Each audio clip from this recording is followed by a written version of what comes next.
ভারতের কেন্দ্রশাসিত অঞ্চল লাদাখে দিল্লির সমপরিমাণ এলাকা দখল করেছে চীন, এমনটাই দাবি করেছেন দেশটির বিরোধী দলীয় নেতা রাহুল গান্ধী। মঙ্গলবার যুক্তরাষ্ট্রের ওয়াশিংটন ডিসির ন্যাশনাল প্রেস ক্লাবে সাংবাদিকদের সঙ্গে এক সাক্ষাৎকারে একথা বলেন রাহুল। তিনি বলেন, প্রধানমন্ত্রী নরেন্দ্র মোদী চীনকে ভালোভাবে পরিচালনা করেনি, যার কারণে লাদাখে নয়াদিল্লির আয়তনের সমান ৪,০০০ বর্গ কিলোমিটার ভূমি দখল করেছে চীনা সেনারা। রাহুল অভিযোগ করে বলেন, ভারতীয় গণমাধ্যমে এ বিষয়ে কোনো তথ্য প্রকাশিত হয় না।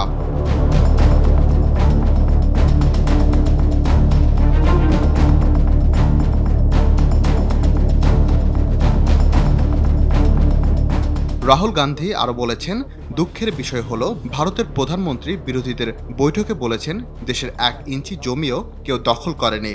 এটা একটা নির্লজ্জ মিথ্যা কথা। লাদাখের সবাই জানে লাদাখের জমি চীন দখল করে নিয়েছে। প্রধানমন্ত্রী সত্য বলছেন না।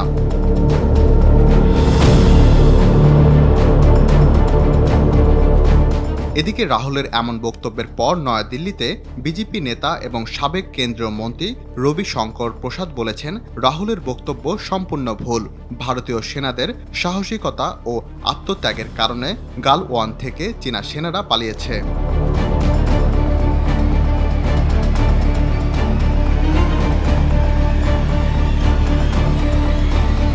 গত বছরও একই রকম অভিযোগ করেছিলেন কংগ্রেস নেতা রাহুল গান্ধী। ৯ দিনের লাদাখ সফর শেষে কার্গিলে এক জনসভায় এই অভিযোগ জানিয়েছিলেন তিনি। যুক্তরাষ্ট্রে ৪ দিনের একটি বেসরকারি সফর করেছেন রাহুল। মঙ্গলবার তার এই সফর শেষ হয়েছে। রাকিব হাসান, RTV।